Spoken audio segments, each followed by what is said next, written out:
Our first guest has had one of the most versatile careers in entertainment. He's a New York Times bestselling author, podcaster, former contestant on Dancing with the Stars, game show host, and even a cruise ship captain. But if you knew him as a kid, you would not be surprised to find out that he makes a living as a lead singer in a rock and roll band, and he's one of the best professional wrestlers of all time. I caught up with Jericho to learn how his journey to stardom began with trips to the library and quality time with Grandma.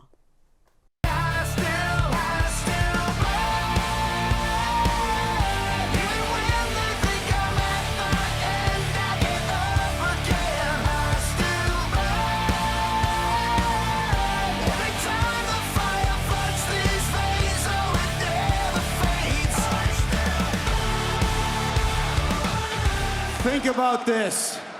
The Earth has been around for 4.5 billion years, and yet you are lucky enough to be alive during the Chris Jericho era.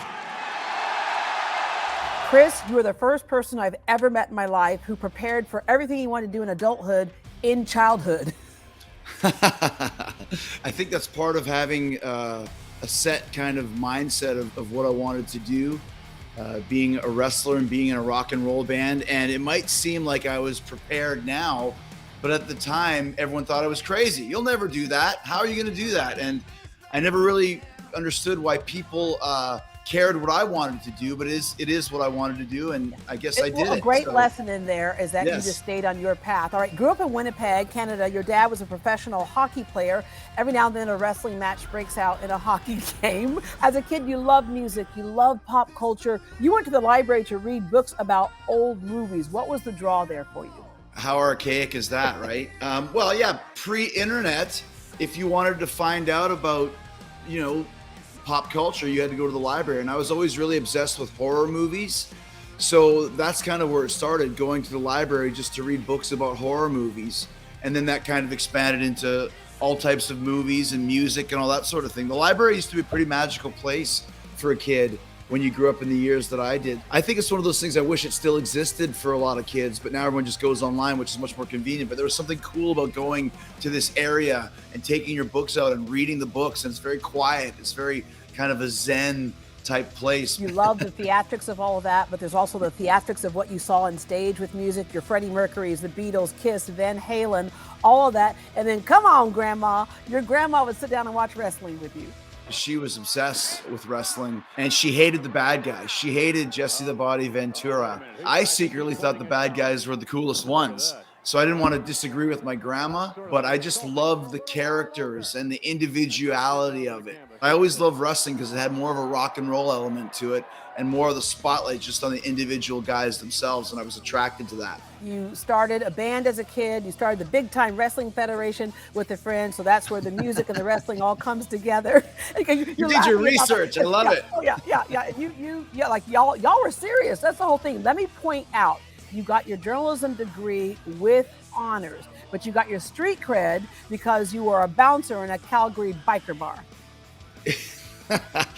It wasn't like it was Roadhouse or something like that, and I was Patrick Swayze. It was just, it was actually a great job to have because I'd already started wrestling at that point, and my boss was very cool. If I needed a weekend off or if I had to go to Japan for 3 weeks, I could come back and work the bar whenever I was in town. So it was a great way to make some extra cash in between wrestling gigs when they were fewer and far between back then. I had a really great support system of these cool people that I met along the way that enabled me to kind of follow this dream. Because, from a financial standpoint, it is hard to get into wrestling or get into music or anything like that because there's no steady income.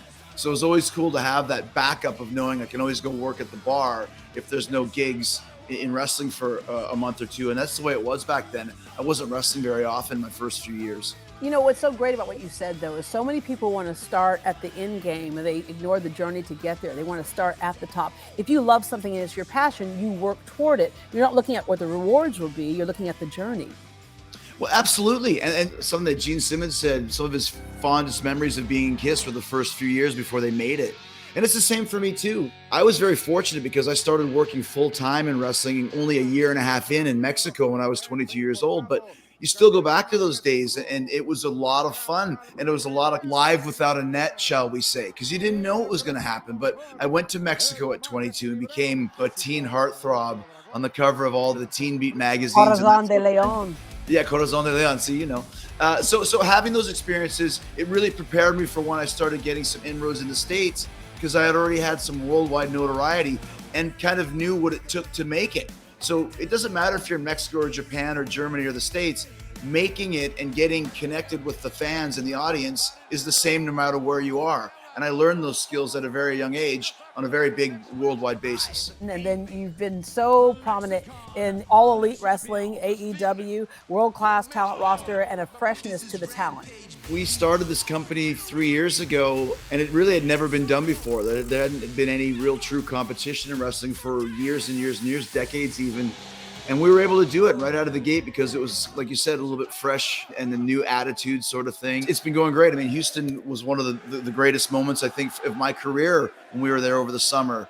I wasn't allowed to use my ring music, which is Judas by Fozzy, and the entire arena sang it by themselves, a cappella.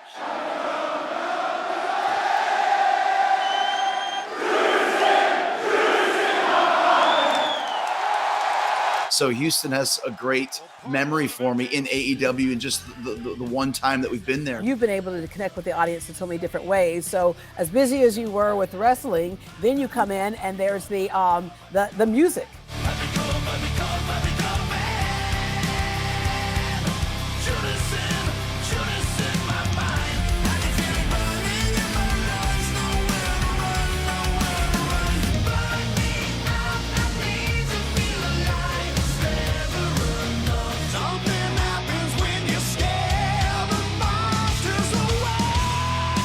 Yeah, I mean, like I said, I've been playing in bands since I was in high school. Fozzy's been 20 years now, but just over the last few years, the band has really gone through the roof. And I mentioned Judas, that just got us a gold album, which is amazing in this day and age to get a gold record. We have 7 consecutive top 20 hits now on the radio, and our tour has been going great. And it's been very cool to see all this hard work that we put into it paying off with all of this radio hits and all of the support from people worldwide who've really gotten behind the band and followed the band. And we're coming to Houston. It's actually this Friday, Fozzy Friday, April 29th at Warehouse Live, which we've played before, which is a great venue. In Texas and Houston are great rock and roll cities and a great rock and roll state. And Fozzy's always done really well there. So we have a really great reputation for putting on a great rock and roll show. And it's a lot of fun. It's a party. And people know that have seen us, and people that don't are always super impressed by the band.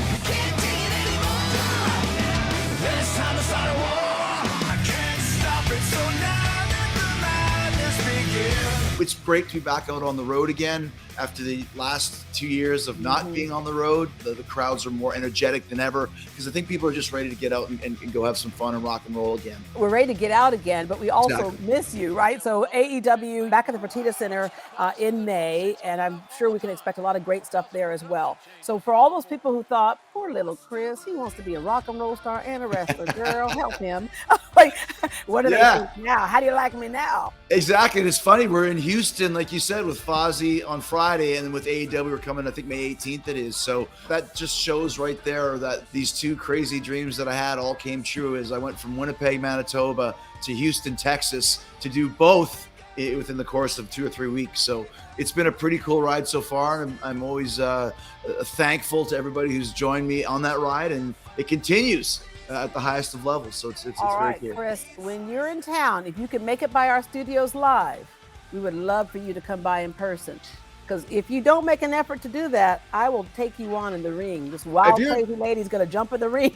If you're telling me I'm invited, I'll be there. You don't have to tell me twice. I'll be there. All right. See you in the ring. We'll take it to the mat. Thank you very much. See you guys. Chris Jericho's band Fozzy will be in concert tomorrow night at 6:45 at Warehouse Live. Tickets start as low as $23 and are available online. Log on to greatdayhouston.com for more details.